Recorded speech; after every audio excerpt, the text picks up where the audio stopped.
2 मई 2021 post पोल violence की हमारे साथ दूसरी पीड़िता है। हम लोग अभी बोलपुर के ही क्षेत्र में हैं और हम उनसे बात करेंगे और जानेंगे कि उस दिन उनके साथ क्या हुआ था। हम सभी जानते हैं कि इन लोगों के साथ हुआ था, लेकिन कई बार जो है हम कहते हैं कि प्रत्यक्ष को प्रमाण की आवश्यकता नहीं होती, लेकिन 2021 में बहुत चीज़ें जो थी वो प्रत्यक्ष थी, लेकिन उसके बावजूद भी उसको नहीं माना गया। उसको कहा गया कि ये फेक है। पत्रकारों के ऊपर अत्याचार किए गए इन खबरों को बाहर लाने के लिए। हमारे साथ आज एक ऐसी ही महिला हैं जिनके साथ 2 मई 2021 को दुर्व्यवहार हुआ था। उनके साथ हिंसा हुई थी, उनके घर में तोड़फोड़ हुई थी, उनकी चीज़ें लूटी गई थी। हम उनसे बात करेंगे और उनकी जुबानी सुनेंगे कि उस दिन क्या हुआ था। 2 मई हम सभी नहीं भूले हैं और हम इसको याद भी नहीं करना चाहते हैं कि उस दिन क्या हुआ था, लेकिन फिर भी हम आपसे जानना चाहेंगे क्योंकि यहाँ पे बहुत सारी चीज़ें बदली है और बहुत सारे लोग हैं जो निकल के आ रहे हैं और उस दिन जो उनके साथ हुआ, तो एक न्याय की अपेक्षा में कि शायद अब हम कहेंगे हमारी सुनी जाएगी, हमको न्याय मिलेगा, तो हम आपसे जानना चाहेंगे कि उस दिन क्या हुआ था आपके साथ। হ্যাঁ, মানে রেজাল্টের দিন যেদিন আমাদের মানে রেজাল্টটা বেরোয় 2021-এ 3 তারিখে, তখন আমি মানে সেদিন তার বুথে আমি এজেন্ট বসেছিলাম। নিয়ে তারপর আমি বাড়ি আসি, মানে রেজাল্টের দিনকে আমি রাত্রে মানে আমরা গোটা বাড়ি বারান্দার মানে রুমে আমরা 2 ছেলে আর আমার স্বামী আর আমি শুয়েছিলাম। আর তারপর রাত তখন বাজে 9টা, 9:30, 10টা এরকম হবে। তখন কিছু জন এসে মানে আমি তখন ঘুমিয়ে গেছিলাম। তারপর আমার দরজা ভেঙে ওপরে ওঠার পর আমার এসেই মানে বড় বড় বাটাম, বড় বড় লাঠি আর কি ছিল, মানে অনেক রকমের যন্ত্র ছিল, সব হাতে অস্ত্র ছিল। তারপর আমাদেরকে এই বিজেপি করবি বলে আমাদেরকে মারতে লাগে। তারপর আমাদের হাতে ধরে টানাটানি করে, শাড়ি টাড়ি ছিঁড়ে যায়।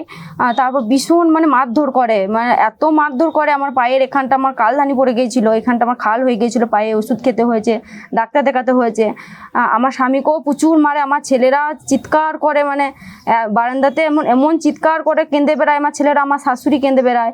তারপর টেনে হিঁচড়ে মানে বাইরে নিয়ে যেয়ে মেরে দেওয়া ধান্দা, মানে আমার স্বামীকে টেনে, আমার স্বামীকে তো আমি একদিকে টানি আর ওরা একদিকে টানে।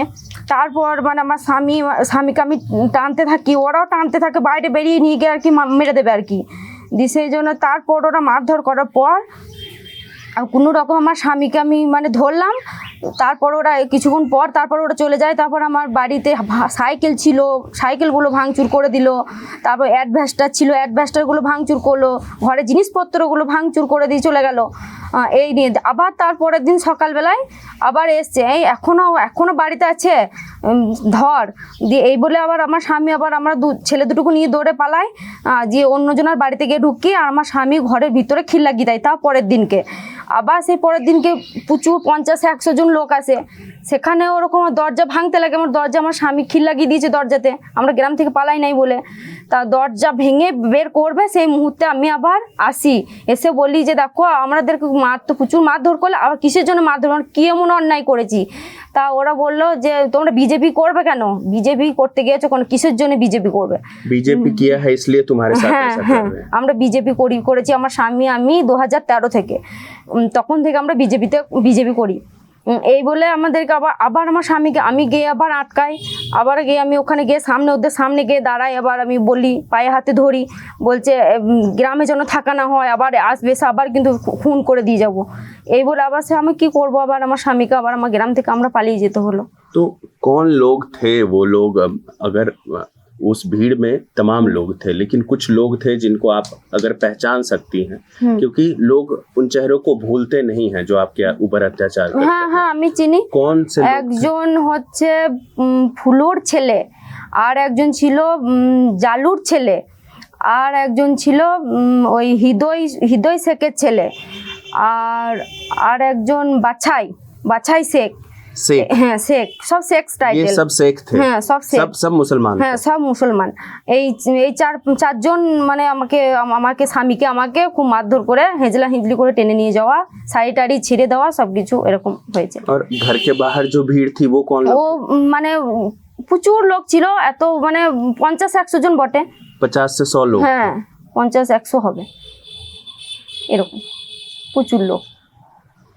तो देखिए किस तरीके से सिर्फ ये एक ये चुनावी हिस्सा नहीं थी। ये दूसरा मामला है जिसमें हमने देखा कि विक्टिम जो है वो हिंदू है, परपेट्रेटर जो है, जो हिंसा करने वाला है वो मुसलमान है। तो इसमें कहीं ना कहीं एक रिलीजियस एंगल भी था, जो मैंने पहले भी कहा है कि एक इस तरीके का डर पैदा कर देना किसी के मन में, एक ऐसी समझ लीजिए कि किसी और के प्रति, किसी और धर्म के प्रति जो है इस प्रकार की अवधारणा कि वो काफिर है, उसको मारना है, इस तरीके की चीजें जो है वो एक पैटर्न दिखा था 2021 चुनाव में। और जो कि अब लोग निकल के आ रहे हैं, लोग उसको बता रहे हैं कि किस तरीके से रिलीजियस स्लोगन लगाए जाते थे, टीएमसी के स्लोगन लगाए जाते थे और उसके बाद उनके ऊपर हिंसा होती थी। क्या कोई किसी प्रकार का कोई जिस समय आपके ऊपर वो लोग अत्याचार कर रहे थे, कोई स्लोगन भी बोल रहे थे क्या? कोई नारे लगा रहे थे कुछ? ওদের ওই জয় বাংলা এইটাই স্লোগান ওদের।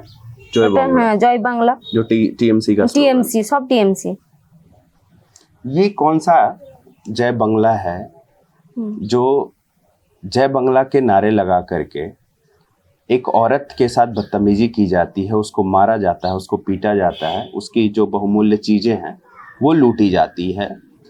क्या ममता यही इसी प्रकार का बंगाल बनाना चाहती थी? सवाल यही है, क्योंकि हमने देखा, बार बार देखा, चाहे पोस्ट पोल वायलेंस हो, आरजे कर हो, संदेश खाली हो, मुर्शिदाबाद हो, सभी के केंद्र में महिलाएं थी।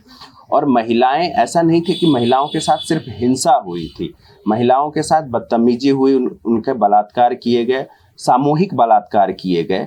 तो एक तरफ जय बंगला का नारा और दूसरी तरफ जो है ममता बनर्जी जो खुद भी एक महिला है, और उनके लोग, मैं उनके लोग इसलिए कह रहा हूँ क्योंकि ये जितने भी लोग, जितने भी आरोपी हैं वो टीएमसी के कैडर हैं, टीएमसी करते हैं, है ना, वो टीएमसी के कार्यकर्ता हैं, नेता हैं।